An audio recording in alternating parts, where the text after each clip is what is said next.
우리가 다 하나님의 아들을 믿는 것과 아는 일에 하나가 되어 온전한 사람을 이루어 그리스도의 장성한 분량이 충만한 데까지 이르리니, 이는 우리가 이제부터 어린아이가 되지 아니하여 사람의 속임수와 간사한 유혹에 빠져 온갖 교훈의 풍조에 밀려 요동하지 않게 하려 함이라.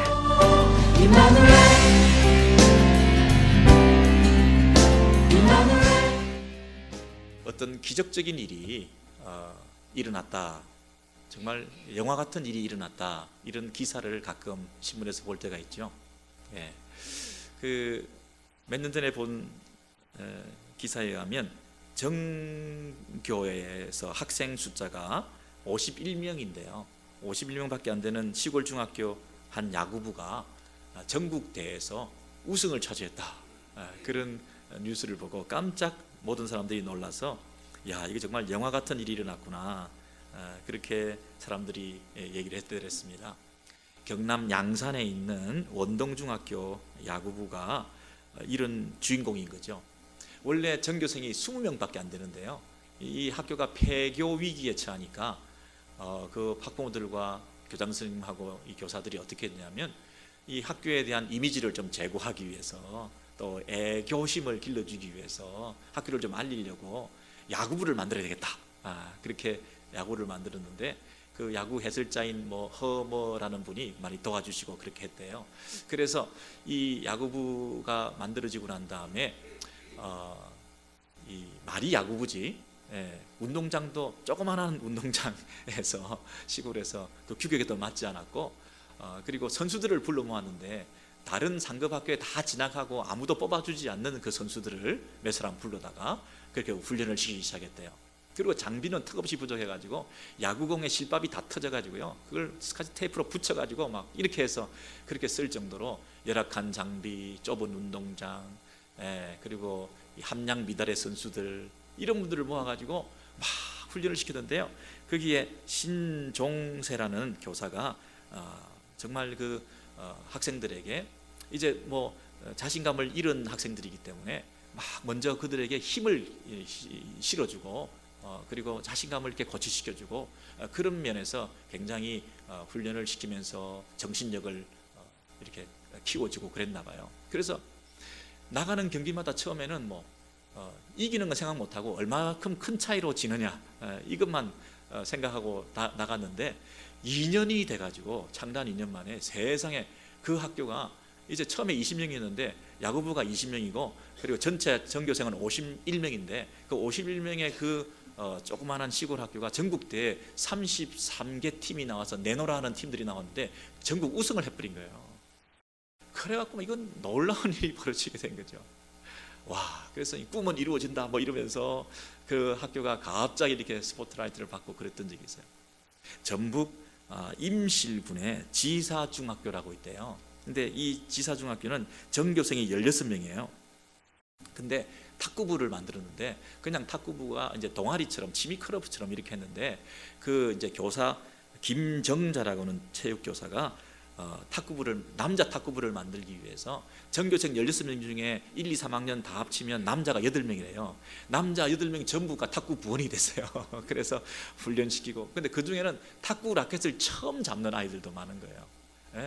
그래서 훈련을 시켰는데 나가는 경기마다 다 지는 거예요. 그래서 이 체육교사가 학생들에게 열심히 하고, 우리는 1승만 하는 것을 목표로 하자, 우리는 더 이상 바라지도 않는다, 그러면서 열심히 해가지고 이 세상에 전국대회에 나갔는데 1승은 넘어서 가지고 8강까지 올라간 거예요. 이것도 16명 미니 학교에서 이렇게 전국대회에서 두각을 드러냈으니 얼마나 놀라운 일이겠어요. 그래서 정말 엄청난 영화 같은 일이 기적처럼 일어났다, 이런 기사를 우리가 본 적들이 있거든요. 가끔 여러분 그런 기사 보신 적 있으시죠? 우리 주변에도 이야, 놀라운 일이 일어났다, 어떻게 이런 일이, 그러잖아요. 여러분, 이렇게 어떤 그 목적 의식을 가지고 해보자고 하는 의욕을 가지고 사람들이 다 한마음이 되어가지고 달려들면 숫자에 관계없이 생각보다 빠른 시간에 생각보다 더 큰 목적을 달성하는 그런 때가 있는 것 같아요. 두 그룹이 있는데요, A라는 그룹이 있고 B라는 그룹이 있는데, A라는 그룹은 A, B 둘 다 똑같은 외형과 조건들을 갖춘 그룹의 사람들인데 똑같은 일을 시키면서 A라는 그룹에는 어떻게 이 일을 해야 되는지, 왜 해야 되는지, 그리고 어디까지 우리가 목적하고 있는지 이런 것을 잘 설명해주고 이 일을 시켰대요. 그리고 B라는 그룹은 그런 거 아무 설명도 없이 그냥 일해라, 똑같은 일을 맡긴 거예요. 그런데 A라는 그룹은 어떤 그 의도와 동기와 목적을 가지고 그 일을 하게 되니까 그 성취도도 훨씬 높고 그리고 피로감이 덜했대요. 그 일을 하는데. 근데 이쪽 B그룹은 그냥 막연히 그 일을 맡겨놓고 수동적으로 하게 되니까 금방 조금 하다가 피로도가 빨리 찾아오는 거예요. 못하겠다고, 힘들다고, 그리고 왜 하는지 모르겠다고 뭐 이러면서 일의 성취도도 낮아지게 되었다는 거 아니겠습니까? 여러분, 하나님께서요 이 땅에 교회를 불러 모아주셨어요. 여러분, 저와 여러분을 교회로 불러 모아주셨죠. 공동체를 이루게 하셨어요. 그러면 어떤 목적과 의도가 있을 거 아닙니까? 그렇잖아요? 우리가 오다 가다 이렇게 만나서 우리 공동체를 이룬 게 아니라 한 분 한 분 부르셔가지고 여기에 우리가 모여든 거잖아요. 에베소서식 표현에 의하면 창세전부터 그리스도 안에서 우리를 택하셔서 우리를 택하시고 부르셔가지고 그리고 그리스도의 공동체 이 몸을 이룰 수 있도록 교회로 불러주셨지 않습니까? 그럼 우리가 불러 모아짐을 당한 우리들이 모여서 뭘 하려고요? 그냥 학교만 왔다 갔다 했던 그런 그 시절이 아까 말씀드렸던 그 학교에 있었겠죠. 근데 좋은 선생님을 만나가지고 어떤 의도, 동기, 목표의식 이런 걸 가지고 열심히 한마음이 되어가지고 달려갔을 때에 그 목표를 이루어내었던 것처럼 우리가 교회를 왔다 갔다 하는 것보다는 이 교회를 내가 왜 다니지? 이 교회를 신적 기운을 가진 이 공동체에 내가 부름을 받아서 함께 모여서 이루고자 하는 공동의 목표는 뭐지? 하는 의식을 가지고 신앙생활을 할 때와 그렇지 않을 때와 사이는 한쪽은 피로도가 너무 심할 거라고요. 몇 년 다녀보니 별거 아니다. 뭐 하는지 모르겠다. 몇 년 다녀봤는데 이 내 하는 봉사와 사역이라고 하는 것이 너무 피곤한 노릇이다. 너무 내가 하는 것이 이게 나를 즐겁게 만들지 못하고 나를 괴롭게 만든다. 어떤 목적을 향해서 함께 합심해서 가는 그 방향성에 있어서도 이 통일되지 못하고 질이 멸렬한 상태에서 오합지졸처럼 이렇게 되는 일도 없고 이것도 아니고 저것도 아니고 이런 공동체 생활을 하면서 우리가 회의에 젖어들 수도 있을 것 같아요. 여러분, 우리 공동체를 통해서 하나님께서 이루시고자 하시는 그 꿈은 뭘까요? 우리는 어떤 목표를 향해서 어떤 꿈을 가지고 우리의 신앙생활을, 교회생활을 해나가야 될까요? 이게 필요한 것 같아요. 그죠? 예. 여러분, 연말을 맞이해서 우리는 무엇을 위해서 달려왔던가? 내 인생은 왜 사는가? 내 삶 가운데 교회가 차지하는 비중은 뭔가? 내 삶 가운데 하나님께서 원하시는 가장 우선순위는 뭘 이루기를 원하시는 건가? 하는 것을 우리가 점검할 필요가 있는 것 같아요. 여러분, 에베소서 오늘 본문의 4장 11절부터 15절의 말씀을 보시면 다시 한번 확인해 보기를 원하는데요. 그가 사도로, 선지자로, 목사와 교사로 삼으셨으니 보내주셨다는 거죠. 예. 이는 성도를 온전케 하여 봉사의 일을 하게 하며 그리스도의 몸을 세우려 하심이라. 그리스도의 몸을 이 땅에 세우기 위해서 이곳에 교회를 허락하시고 교회의 일꾼들을, 사람들을 보내주셨다 하는 것이죠. 여러분, 그리스도의 몸을 세운다 하는 것을 조금 더 설명을 그 이후에 뭐라고 했냐면 그리스도의 장성한 분량이 충만한 데까지 이르리니, 그래서요. 그 목표와 그 기준이 어디까지요? 그리스도의 충만이 그 분량이 넘치게 만드는 정도로 이 공동체가 이루어져야 된다는 거예요. 영어 표현을 보시면 그리스도의 충만이 먼저죠. 그리스도의 충만이 어느 정도 넘치게 퍼져 있는 그 충만이 채워질 수 있는 그 공간으로, 그리스도의 그 놀라운 그 영광스러움이, 그분의 엄청난 지혜와 그분의 놀라우신 역사가 담아내어질 수 있는 그 분량까지 공동체가 채워져야 된다. 공동체가 지향하는 그 목표가 굉장히 높죠. 그걸 밑에서 뭐라고 했냐면 범사에 그에게까지 자랄지라. 그 속에까지 들어가야 될 정도로, 그분과 하나가 되어야 될 정도로 그분에게까지 우리가 자라가야 된다는 거예요. 그분은 우리의 머리가 되시고 우리는 그분의 몸이 된다는 거예요. 여러분, 이 교회가, 우리 교회가 모여서 무엇을 목표로 한다고요? 그리스도의 몸을 세우는 거예요. 그런데 어느 수준까지? 그분의 수준까지, 머리 대신 예수 그리스도의 그 수준에 이르도록 우리가 자라가야 된다는 거예요. 이 목표를 우리가 받았어요. 그죠? 근데 이 목표를 딱 받고 보니 이거는 할 수 없는 일이에요. 불가능한 일이에요. 전국대회 우승하는 게 낫지. 지금 이것을 우리가 지상에서 우리가 모여가지고 그리스도의 그 수준에까지 우리가 그 몸이 자란다 하는 것은 있을 수가 없어요. 왜냐하면 이 땅에서 그냥 뭐 교회당 건물을 수백 개 세우라, 이건 할 수 있을 것 같아요. 교회당 건축을 해라, 이건 할 수 있죠. 우리 교회를 통해서 대학을 하나 세워봐라, 이거 불가능한 것 같아도 차라리 그게 더 나아. 대학교 하나 세워볼 수 있을지 모르겠어요. 그건 가능할지 모르겠어요. 근데 그리스도의 몸을 세우라, 이게 가능해요? 그리스도의 몸을 세우라는 얘기는 이 몸의 머리가 그리스도라는 얘기인데, 머리 대신 예수 그리스도의 통치가 임하는 그런 공동체를 이 땅에서 이루라, 이 얘기잖아요. 신적인 공동체가 이곳에 지상에 존재할 수 있겠어요? 우리끼리 모여서 교제하고 우리끼리 서로 소속감을 달래면서 서로 위로하고 우리가 좋은 일 한번 해보자 그러고 대학도 세우고 얼마든지 할 수 있을 것 같은데, 머리 대신 예수 그리스도의 그 수준에까지 이 몸된 공동체가 세워져 가야 된다, 이게 가능해요? 못하죠. 모여있는 사람들을 봐도 그래요. 여러분, 우리가 할 수 있겠어요? 그리고 지도자라고 세운 목사와 교사, 아니 함량비달의 지도자가 모여가지고 그리고 지혜와 지식과 문벌이 떨어져 있는 제대로 세상에서 탁월한 그런 분들도 아닌 대부분의 사람들은, 일부를 빼놓고 대부분의 사람들은, 이곳에 모여있는 사람들이 그렇게 탁월한 분들이 아니잖아요. 대단한 분들이 아니잖아요, 세상적으로. 이런 사람들이 모여가지고 뭘 해요? 그리스도의 머리 대신 그분의 통치가 이 땅에 온전히 실현되는 그 수준에 이르는 영적 공동체를 이루라. 지상에서 우리끼리, 인간끼리 우리끼리 어떻게 그걸 가능한단 말이에요? 못하죠. 애당초에는 할 수 없는 일이에요. 그런데 그분께서 우리에게 주신 게 뭐냐면 성령님이세요. 그분이 우리에게 주신 것은 계시의 말씀, 성경을 주셨어요. 좁은 운동장, 실밥 터져 있는 야구공, 그리고 후보 선수들, 그런 사람들 모아서 전국대회 하는 것도 참 어려웠겠지만 우리끼리 모여가지고 하나님의 수준에까지, 하늘에까지 이룰 수 있는 공동체를 세운다는 것은 어려운 일이에요. 못하는 일이에요. 그런데 그 일을 하라고 하시면서 우리에게 주신 장비들은 뭐냐면, 우리에게 주신 그 서포트해 주시는 그분의 공급하심이 뭐냐면 성경 말씀을 주신 거예요. 그리고 성령님을 주신 거예요.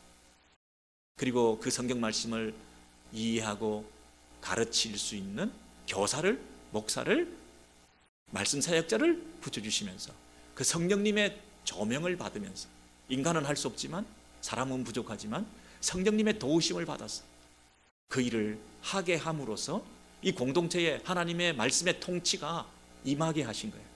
이곳에 하나님의 통치가, 하나님께서 이곳에 임할 수 있도록 축복해 주신 거예요.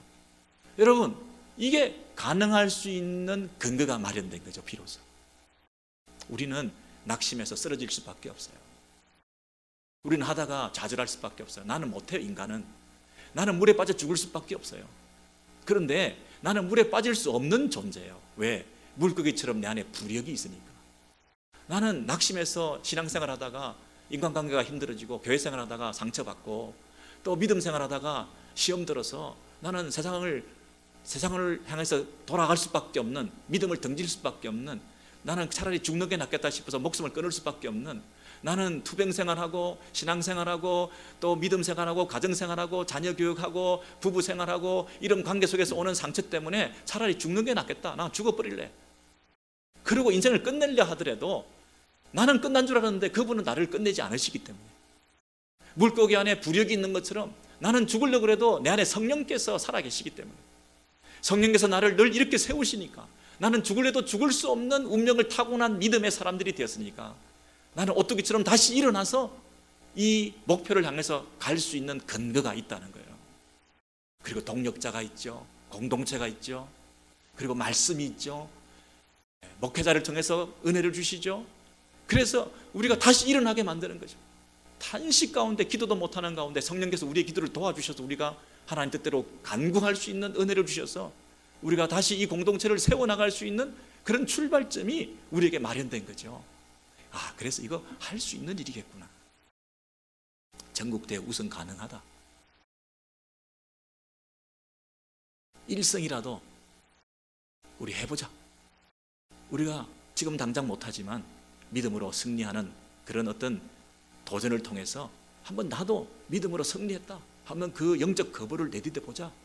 못한다고 좌절하고 낙망하고 아예 포기할 게 아니라 그리스도의 몸을 세우는 이 일에 우리가 함께 다 동력해보자.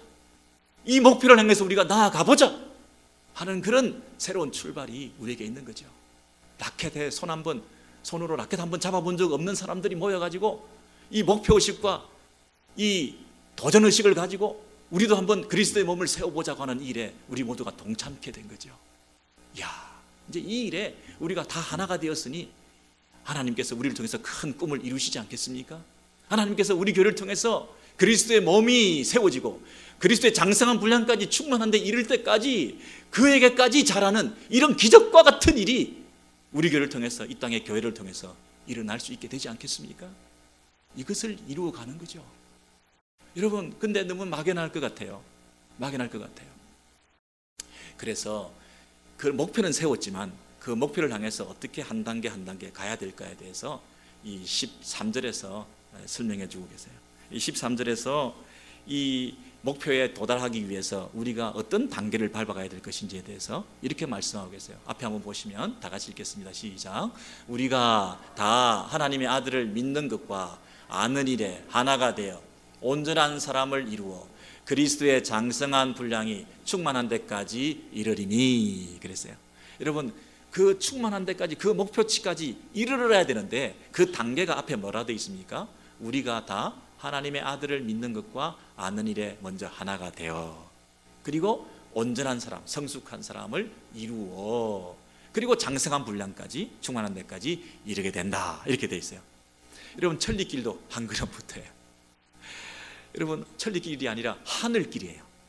우리가 이 땅에서 하나님 아버지께서 원하시는 그 공동체를 이루어내는 그 뜻을 이루기 위해서 우리가 스텝 바이 스텝으로 가는 거예요. 우리가 운동이나 경기를 할 때 기본이 중요하잖아요. 출발부터 기본기를 잘 갖추어서 그래야 승리할 수 있잖아요. 우리 신앙생활 하는데 목표를 정했습니다. 감히 이 땅에서 인간들이 모여가지고 하나님의 일을 한다. 이 땅에서 우리 사람들이 모인 공동체가 천상의 하나님의 아버지의 기쁨이 되는 공동체를 이루겠다. 하늘의 그 아버지의 통치가 이 땅에 임하는 신적 공동체를 이루겠다. 이 불가능할 것 같은 이 목표를 설정했는데 그것을 하는 방법은, 출발은 뭐부터 해야 되느냐면, 첫 번째, 우리가 다, 저는 이 다자에서 걸렸어요. 다. 여러분, 다. 이 다라는 것이 얼마나, 여러분, 저와 여러분이 한 사람도 빠짐없이 다, 우리가 다 하나님의 아들을 믿는 것과 아는 일에 하나가 되어, 그랬어요. 여러분, 이 말이요, 오해를 하시면 안 돼요. 하나님의 아들을 믿는 것과 아는 것이 하나가 되는 게 아니에요. 믿는 것과 아는 것이 하나가 된다. 뭐 언행일치한다, 신행일치를 한다, 믿음과 지식이 하나가 된다, 이런 어떤 얘기를 하는 게 아니라, 잘 보시면 우리가 다 하나님의 아들을 믿는 일에 우리 모두가 다 하나가 된다는 거예요. 그 다음에 또 우리 모두가 다 하나님의 아들을 아는 일에 다 하나가 된다는 거예요. 그 차이를 아시겠습니까? 영어 표현을 보시면 the faith라 그랬죠. 그 믿음이라 그랬어요. 그 믿음, 정관사가 붙어서 그 믿음이라고 하는 것은 믿음의 내용이 있다는 거예요. 그 믿음, 우리가 믿는다 그러면 뭘 믿느냐? 그 믿음의 내용이 바로 그 믿음이에요. 초대교회에서부터 내려져 오는 믿음의 그 내용이 있어요. 우리 기독교인들이 바른 믿음을 가졌다고 할 때 그 믿음을 함께 공유하고 가지고 있는 동질의 믿음, 그 믿음, 그 믿음이라고 하는 것을 우리가 가지는데 다 하나가 돼야 된다는 거예요. 믿음의 통일성을 말하는 거예요. 여러분, 이 예수 그리스도가 하나님의 아들이신 것을 믿는 일에 하나가 되기가 어려워요. 각자가 지금 하나님의 아들에 대한 개념을 잘못 가지고 계실 수도 있어요. 많은 이단들이 이 하나님의 아들 예수 그리스도를 믿지 못하는 경우가 많아요. 아주 왜곡되게 결핍되게 이해하는 사람들도 많아요. 근데 우리는 이 하나님의 아들 예수 그리스도의 신성과 인성을 다 받아들이는 거죠. 어떤 사람들은 이 성탄 시즌에 하나님의 아들이 인간의 몸을 입고 이 땅에 왔다고 하는 사실을 믿을 수가 없어요. 어떻게 신이 아들이 인간이 될 수 있냐?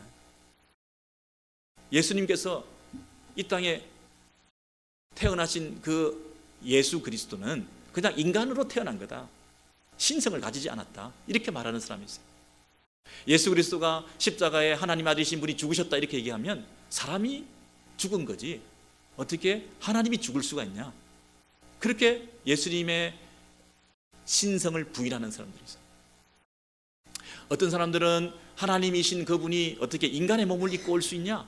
인간의 몸이라고 하는 것은 속되고 세상적인 것이고 거룩하지 못한 것인데 영적이고 하늘의 것이 신령한 것이 어떻게 인간의 몸을 입을 수가 있냐? 그럴 수가 없다. 예수께서 부활하신 그 몸이 인간의 몸을 입고 부활하신 몸의 부활을 우리는 믿는데 사람들은 어떻게 다시 몸이 될 수가 있냐? 영적 부활이다 이렇게 말하는 사람들이 있어요.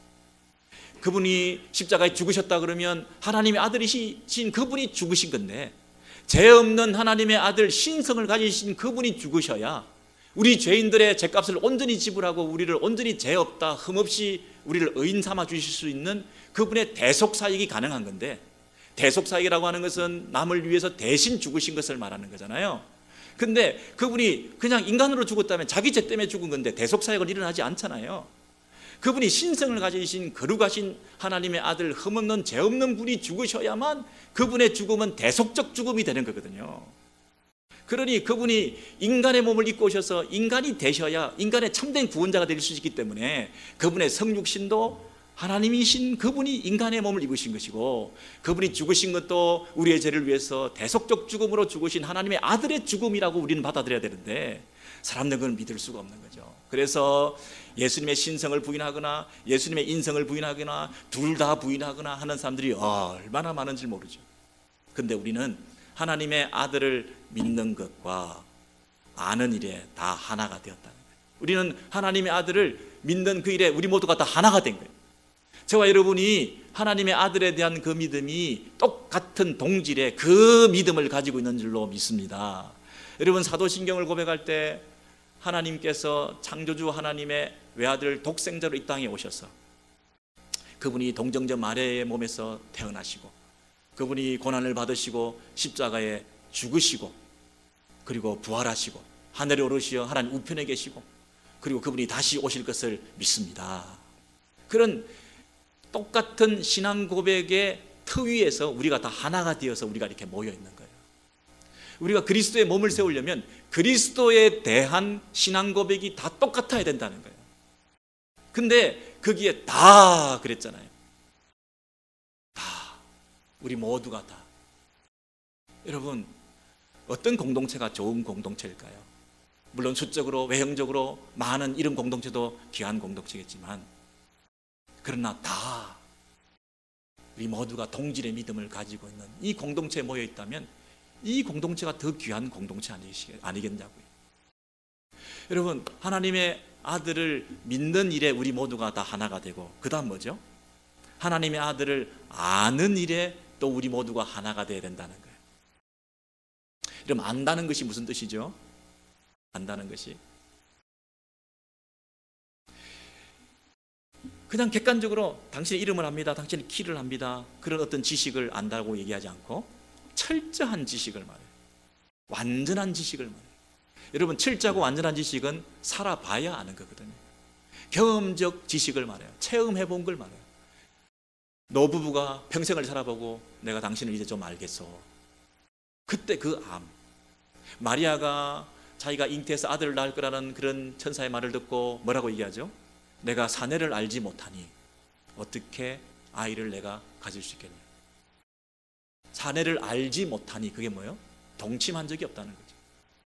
그러니까 안다는 말은 경험적인 것이에요. 속속들이 하는 거예요. 체험적인 지식이에요. 예수 그리스도를 안다는 얘기는 그분을 깊이 안다는 거예요. 그분과 교제가 있다는 거예요. 그분과 친밀한 사귐이 있다는 거예요. 그분과 대화한다는 거예요. 여러분 대통령을 아십니까? 신문에 하니까 알지. 그럼 대통령은 여러분 아십니까? 모르지. 정말 안다는 얘기는 오늘도 대통령하고 전화할 수 있어야죠. 그거 안다는 거잖아요. 지금 하나님의 아들을 아는 일에, 그래서 우리 모든 공동체 식구들은 이제 뭘 해야 되느냐 하면 그 하나님의 아들이신 예수 그리스도를 함께 알아가는 그 친밀한 교제 속에 우리 모두가 함께 있는 공동체, 그게 진짜 아는 거죠. 여러분 어떤 예배가 성공하는 예배겠습니까? 하나님의 아들을 다 믿는 사람들이 모여서 우리 모두가 다 하나님의 아들과 더 깊은 영적 교제로 들어갈 수 있는 예배를 드린 그 예배가 진짜 예배가 아니겠어요? 잘못하면 그냥 신앙 고백 정도는 할 수가 있어요. 따라서 외워서. 근데 예수 그리스도를 바라볼 때 그분과 교제가 없어요. 신앙 고백을 할 때 예수 그리스도의 죽음에 대해서 내가 고백을 했는데 그 죽음의 의미를 내가 몰라. 그분과 친밀한 교제를 한다는 얘기는 그분이 내 안에 살고 내가 그분 안에 살고 그분이 나와 함께 살고 있다는 얘기인데, 그러면 그분이 죽으셨다는 고백을 할 때 나도 죽어야지. 내가 죽었구나. 그분이 부활하셔 살아나셨다는 얘기는 나도 살아난 거죠. 여러분 찬양을 드리고 예수 그리스도를 노래하고 할 때 그 속에서 우리 속에서 주님과 더 깊은 교제가 일어나고 예배를 통해서 하나님께 더 가까이 나아가고 예수 그리스도와 더 친밀한 교제가 일어나고 하는 것을 통해서 이 예배가 제대로 드려진 공동체 예배가 아니겠냐고요. 그게 없이 종교적 의식을 내가 드렸습니다. 순수에 따라서 내가 예배를 잘 마쳤습니다. 그거 예배가 아니죠. 우리 공동체가 다 하나님의 아들을 믿는 것과 아는 일에 하나가 되었다. 이게 제대로 된 예배 아니겠어요? 예배 드리고 난 다음에 내가 주님과 더 친밀한 교제를 나눴구나. 주님이 내 안에서 말씀하셨지. 말씀을 통해 찬양을 통해 기도를 통해 예배를 통해 내가 하나님 앞에 더 가까이 나간 그런 느낌과 체험을 가지고 그분이 나에게 찾아오시고 내 마음의 문을 여시고 내 안에 살아계셔서 내게 약속하시고 말씀하시고 나는 순종하기로 결단하고 그분의 손을 붙들고 용서와 치유를 경험하고 그분을 다시 붙들고 살기로, 주님을 떠나 있다가 다시 주님께 돌아가기로, 주님과 멀리 있다가 다시 주님 앞에 깊이 나아가기로, 그래서 주님과 함께 살겠다고 하는 그런 동행의 출발이 있는 예배가 되어야 이게 주님을 다 알고 믿는 거잖아요. 여러분 어떤 교회가 좋은 교회겠습니까? 여러분 공동체 안에 우리가 모였는데 옆에 이렇게 보시면서 어떤 형제를 바라보고 가족 같은 느낌을 가지고 교회 구성원으로서 저분이 나에게 있으면 흐뭇해 하시겠어요? 아, 옆에 이분이 계시니까 내가 흐뭇하구나, 즐거워, 좋아, 내 옆에 함께 예배드리니 참 좋아. 뭐가 우리를 흐뭇하게 만드는 거죠? 좋은 냄새가 나고 지적이고 품위가 있고 이런 분들이 공동체 안에 이렇게 많이 계시면 흐뭇하신가요?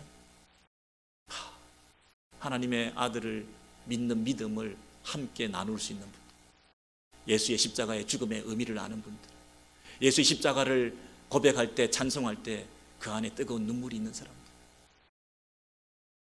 그분이 다시 오신다는 것을 고백하면서 우리가 준비된 신부의 영성을 가지고 다시 한번 다짐하는 이런 어떤 형제 자매들의 모습이 있는 이런 진지함이 있는 공동체, 예수 때문에 우리가 다 하나가 되어서 함께 예수 안에서 자라가고 있다고 하는 이런 즐거움이 우리 교제 속에 있는 사람들, 모여서 세상적인 즐거움을 추구하는 것이 아니라 예수 안에서 자라가는 이 기쁨이 있다는 것을 함께 누릴 수 있는 이런 공동체, 이런 교제, 이런 모임에 우리가 서로를 흐뭇해 할 수 있잖아요. 자라가 있구나, 너무 귀하구나, 함께 우리가 이 공동체에 속해 있구나. 이거 아니면 여러분 세상에서 더 재밌는 일들이 많죠. 그래서 우리는 이 공동체 안에 속해서 하나님의 아들을 믿는 것과 아는 일에 하나가 되어가는 이 과정에 우리가 있는 거죠. 자, 이게 기초가 되는 거죠. 이게 토대가 되는 거죠. 아니 그리스도의 몸을 세우려고 하는데 그리스도에 대한 이해가 서로 달라가지고 어떻게 그리스도의 몸을 세우겠습니까? 우리 모두는 다 그리스도에 대한 믿음과 그분을 열망하고 그분과 가까워지고 그분과 친밀한 교제가 있는 일에 다 하나가 되어서 지금 그걸 추구하고 살아가는 그 공동체에 속해 있다는 것이 얼마나 감사한 일이겠습니까? 이걸 추구하는 거죠. 이 목표를 가지고 이것을 추구하지 않으면 우리는 지금 딴짓하고 있는 거예요. 임실중학교처럼 이 경상도에 있던 그 학교처럼 처음에 운동부 하나 생겨서 달라질 수 있는 이런 영적 분위기, 어떤 해보자 하는 열이 한 마음이 되어서 다 전국의 전교생이 다 한 팀이 되어가지고, 여러분 51명의 그 학교, 16명의 그 학교보다도 우리가 훨씬 더 많은 사람들이 모여가지고 뭔가를 해보겠다고 하는 그 의도가, 목표가 이런 신적인 당신이 우리에게 주신 그 목표를 우리가 딱 부여잡을 때 우리도 이 기적 같은 일을 이뤄낼 수 있지 않겠습니까?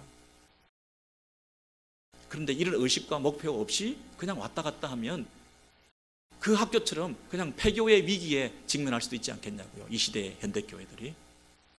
그래서 우리는 생전처럼 라켓을 잡는 심정으로 초심으로 돌아가서, 기본에 돌아가서, 우리는 그동안 교회를 수십 년 다녔는데 이런 목표의식 없이, 교회에 대한 진지한 생각 없이, 그리고 이 교회를 세우는 데 있어서 우리가 첫 출발을 무엇부터 시작해야 되는지에 관심도 없이 그냥 우리가 모여서 살아오지 않았겠습니까? 그러면 안 된다는 거죠.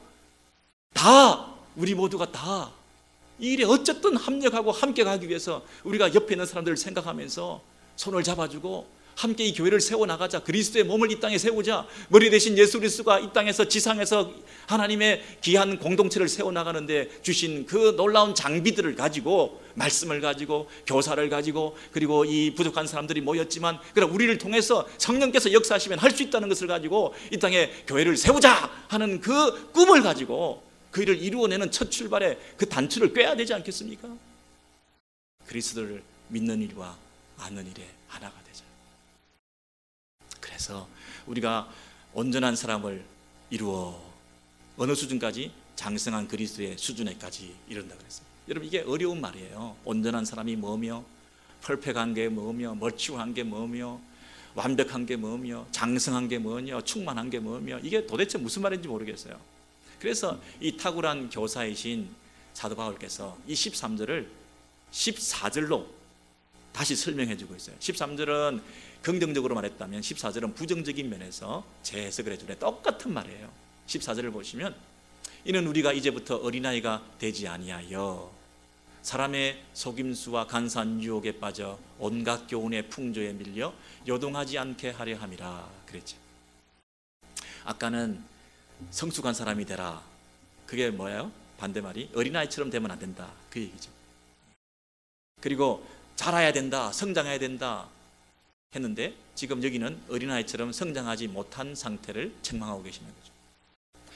그리고 여기서 보면 요동하게 되어 있어요, 그죠? 근데 영어 표현을 보시면 바람 때문에, 물결 때문에 막 이리저리 흔들리는 이런 모습을 보이고 있는데, 아까는 어떻게 됐죠? 한쪽에 뿌리를 내리고 든든히 세워져 나가야 된다, 그렇게 얘기를 하고 있잖아요. 그래서 이 대조를 통해서 우리가 성장하고 자라가야 된다는 얘기를 하고 있어요. 특별히 이제부터, 이 말을 여러분 주목해 보세요. 14절에 우리가 이제부터, 더 이상은 너희가 어린아이가 아니다. 그 말은 처음에는 누구나 다 뭐였다? 어린아이였다 하는 거예요. 여러분, 우리가 태어날 때 아기들이 그냥 30살 때부터 딱 태어나면 얼마나 좋겠어요. 자식이 30살에 딱 태어나면 얼마나 편하겠어요. 당장 부려먹고 뭐 월급 받아오라 그러고 당장 그러면 얼마나 좋겠어요. 그런데 어린아이 때부터 성장이라는 그 과정이 분명히 있다는 거예요. 영적 출생을 통해서 여러분 교회 들어오고 예수를 알게 되고 예수를 믿게 되고 사도신경을 고백하고 이제 첫 신앙에 눈을 뜨게 되면 그때부터 뭐예요? 성장해 나가는. 여러분, 성장하지 못할 때 마음이 괴롭잖아요, 그죠? 성장에 대한 그런 열망을 가지고 우리가 이제부터 더 이상 어린아이 같은 일을 하면 안 된다라고 얘기를 하면서, 어린아이가 가지고 있는 가장 중요한 특징이 뭐냐면 잘 속는다는 거예요. 잘 속는다. 귀가 얇다. 잘 잊어버리고 속고. 여러분, 그런데 잘 속는 것의 그 핵심은 뭐냐면 자기 중심성이기 때문에 그래요. 내 안에 자기 중심, 나를 위하는, 내가 유익이 되는, 나를 챙기는 이런 깊은 죄성의 뿌리에 자기 중심성이라는 것이 있기 때문에 다 너를 위해 주는 거다 그러면 기가 솔깃하는 거예요. 다 이게 너를 위한 거야 그러면 속는 거예요. 그게 잘 속기 쉬운 거예요. 여러분 이해되시나요? 네. 너를 위하는 것이다. 예수 믿으면 복 받는다. 구복신앙 같은 거 얼마나 좋아요. 너를 위하는 거, 네가 복 받는 비결인데. 기도하면 다 응답된다. 보좌를 움직이는 기도를 할 수 있다. 와, 내가 기도하면 세상 천지가 다 변하는구나. 기도가 이렇게 파워풀하구나. 기도해야 되겠구나. 여러분, 만약에 기도하면 다 된다 라고 하는 그 말을 내가 덥석 물었는데 내가 기도해도 안 되는 게 있어요. 그러면 기도를 버리게 될 수도 있어. 그리고 기도의 대상이신 하나님도 등질 수가 있어. 소용없다고. 그러면 이게 사탄이 좋아하는 것이에요. 이게 어린아이가 같이 속기 쉬운 우리들이 그 말에, 달콤한 말에, 여러분 이 독버섯은 아름답고 매력적이잖아요. 뭐든지 좋아 보이는 것은 독이 있을 수가 있죠. 쉽게 해준다, 빨리 해준다, 금방 해준다. 여러분 어린아이들은 집중력이 약하죠. 5분을 못 견디잖아요. 어린아이 같은 분이 늘 얘기하는 것은 뭐냐면 길다, 짧다 뭐 이러면서 못 견디려 하시는 거죠. 근데 뭐는 강하냐면 호기심은 강하죠. 호기심은 많고 집중력은 약하니 그런 사람들한테 해줄 수 있는, 어린아이 같은 사람들에게 해줄 수 있는 것은 쉽게 빨리 금방 효과 볼 수 있는 일들을, 새로운 것을, 또 다른 것을 만들어줬을 때 사람들은 기가 얇아서 금방금방 빠져들어가게 되는 거죠. 그런 일들이 영적 세계에서 너무나 많은 거예요. 무료 성경 연구원, 무료니까. 네. 3년 4년 신학과정을 6개월로 단축해서 속성과정, 얼마나 편해요. 뭐 성경을 깊이 연구하고 해석하고 그 뜻을 밝히고 문맥을 살피고 신구약 전체의 의미를 통해서 그 의미가 차지하는 게 뭐고, 아니 보길치 아프지. 일단 아주 심플하게, 아주 비유풀이, 아주 쉽게 그냥, 예? 그렇게 1대1로 딱 대응해서 요건 요거야, 요건 저거야, 요건 저거야. 딱딱 맞아 떨어지네. 성경이 짝이 있네 이러면서. 여러분 그렇게 쉽게 편하게 우리가 지난한 작업을 통해서 말씀을 배우고 그 말씀 가운데 깊은 의미를 파내는 이런 노력 없이 그냥 금방 속성 과정으로 쉽게 하려고 하는 그런 유혹에 빠지게 될 때 우리가 요동하게 되는 거죠. 이쪽에서 말하면 이쪽 쫓아가고 저쪽에서 좋은 게 있다면 저쪽 쫓아가고, 참 진리인 예수 그리스도에 대한 바른 지식과 믿음을 가지고 생명의 근원이신 그분으로부터 우리가 자라나는 이 오랜 성장의 과정 없이, 예수 그리스도를 안다고 하는 것은 관계잖아요. 성장은 과정이잖아요. 시간을 들이지 않으면 관계가 형성되지 않잖아요. 예수 그리스도와 시간을 들인 오랜 그 과정의 관계를 통해서 우리가 성장해 나갈 수밖에 없는 이 분명한 하나님의 방법이 있는데, 우리는 이 과정을 생략하고 바로 결과만 득하려고 하는 것이 도박이잖아요. 한탕주의잖아요. 쉽게 하는 거잖아요. 이게 뭡니까? 사탄의 속임수죠. 여러분 많은 사람들이 우리를 속이고 있어요. 근데 이 속임수가 여기서 괴술 이렇게 번역됐는데 원래는 퀴브스라고 하는 이 헬라어에서 유래된 말이에요. 여러분 큐브 알죠? 큐브. 루빅 큐브, 이게 주사위를 가지고 이렇게 만드는 그 주사위 놀이를 말하는 거예요. 이 사람의 속임수, 이 말의 어원이 주사위예요.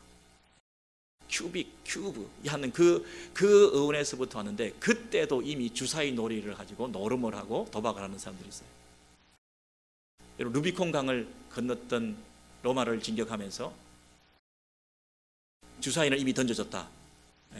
율리어스 시즈가 했던 그때가 언제냐면 기원전 49년이에요.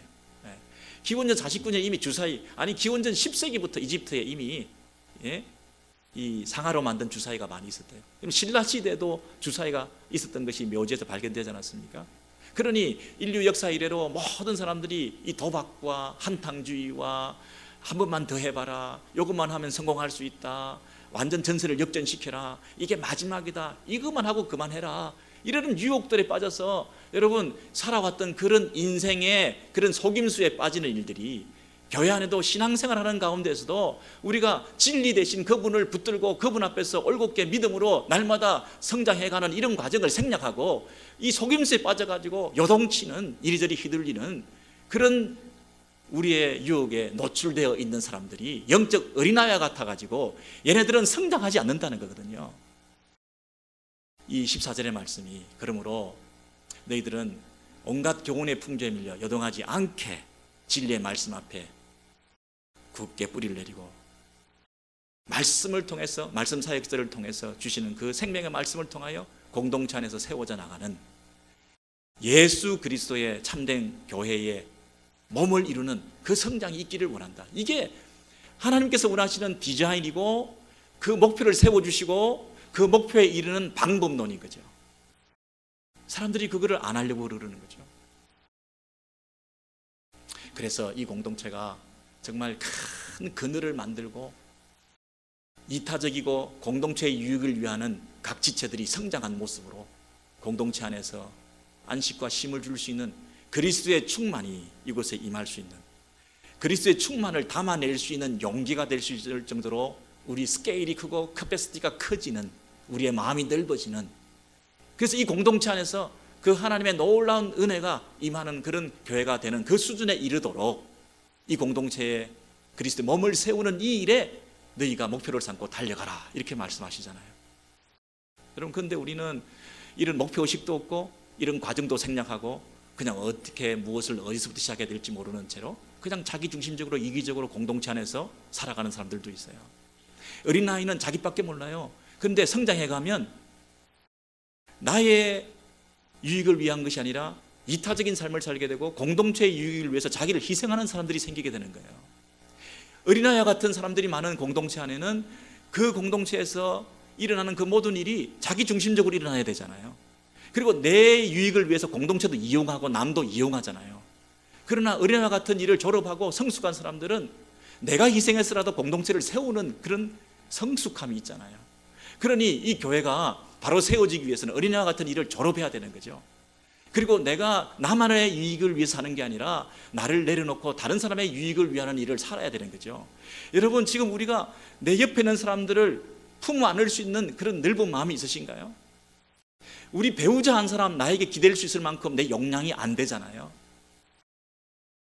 내가 만든 그 그늘을 통해서 사람들이 와서 쉴 수 있을 만한 그런 공간을 만들 수 있는 그런 넉넉함이 우리에게 있나요?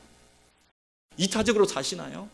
좁아져 있는 이 마음을 가지고 내 유익을 챙기기 위해서 공동체 안에서 억지로 살아가는 그런 모습은 없으신가요? 우리가 우리의 마음을 넓히셔야 돼요.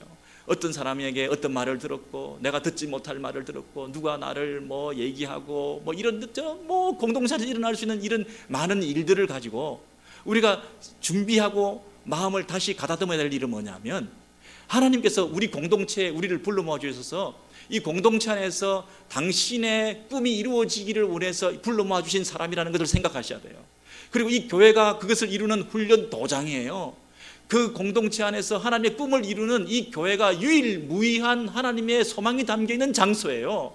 그러니 이 공동체를 떠날 수도 없고 떠나서도 안 되고 떠나서도 안 되는 이 교회 안에서 하나님께서 이루시고자 하시는 그 꿈이 분명히 있는 것을 믿으면 공동체 안에서 그 힘든 일들을 당하면서도 내 인격과 지경과 사역과 삶의 그 고상함을 드러낼 수 있는 훈련의 기회로 삼게 되는 거 아니겠습니까? 예수가 내 안에서 살아 계시는데 성령께서 내 안에 운행하고 계시는데 하나님 말씀이 나를 통치하고 지배하시는데 내가 그것을 받아들여서 훈련받아가지고 열심히 노력을 하고 이 사도 바울이 날마다 내가 죽노라 내가 매일 일어나서 내가 죽는다고 하는 자아를 깨뜨리고 자기를 부인하는 그런 삶을 통해서 그 사도 바울조차도 그 성숙의 과정을 통하여 일평생 주님 앞에 성장해 나갔던 그런 삶을 살았다고 한다면 우리 모두가 이 일에 목숨을 거셔야 되지 않겠어요? 우리 모두가 이 일에 생명 걸고 하나님의 꿈을 이루는 일에 내가 함께 합력하면서 손을 잡고 공동체를 세우는 그런 놀라운 일들이 기적과 같은 일이 영화 같은 일들이 있을 수 없는 일들이 우리 오렌지교회에서 일어났다고 하는 그런 놀라운 소식과 소문들이 전해지고 우리 주 예수 그리스도의 머리 대신 몸된 교회가 예수 그리스도의 영광을 위해서 존재했다고 하는 그런 칭찬을 받으셔야 되지 않겠습니까? 여러분, 다시 한번 우리가 이 목표의식, 그리고 왜 사는지, 우리 교회에 모여있는 이유가 뭔지, 우리가 이 땅에 살면서 이 교회에 모여서 이루자고 하는 그 하나님의 꿈을 이루어 갈 때 하나님께서 그것을 귀히 보시고 공동체에서 여러분의 모든 그 행위와 삶을 다 지켜보시면서 착하고 충성된 중으로 칭찬하시면서 너를 통해서 하나님의 교회가 세워져 나갔다고 먼 훗날 인정하시고 우리에게 큰 상급으로 부어주실 만큼 오직 하나님 앞에서, 그분 앞에서 우리의 믿음 생활 끝까지 잘 감당해 나가는 저와 여러분 되시기를 소원합니다.